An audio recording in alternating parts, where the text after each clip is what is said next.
ராம் ராம் அஷ்டலக்ஷ்மின்னு சொல்கிறாங்க. இப்போ நம்ம உடம்பு இருக்கு இல்லைங்களா, இதில் வந்து 5 இந்திரியங்கள், மெய் வாய் கண் மூக்கு செவி இருக்குல்ல, இது புறக்கரணங்கள்.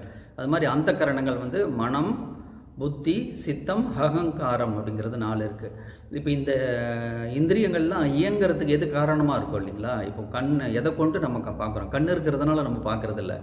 கண் பார்க்குறதுக்கு ஒரு சக்தி தேவைப்படுது, காது கேட்குறதுக்கு ஒரு சக்தி தேவைப்படுது. அதுவாக இருக்கிறது தான் அது ஒவ்வொரு லக்ஷ்மியை குறிக்கும்.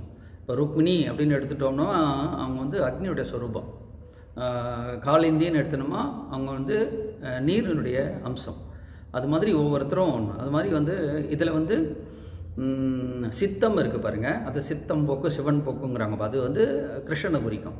ஸோ அவரை விட்டுட்டு மீதி புறக்கரணங்கள் 5க்கு காரணமாக இருக்கக்கூடிய ஆற்றல், அந்த கரணங்களான மனம், புத்தி, அகங்காரம், இதற்கு காரணமாக இருக்கக்கூடிய ஆற்றல், இது எல்லாம் 8 சேர்ந்தது தான் அஷ்டலக்ஷ்மி. ஸோ இந்த அஷ்டலக்ஷ்மியினுடைய இயக்கத்தை பொறுத்து தான் சித்தத்தினுடைய செயலாக்கம் அப்படி இருக்கும்.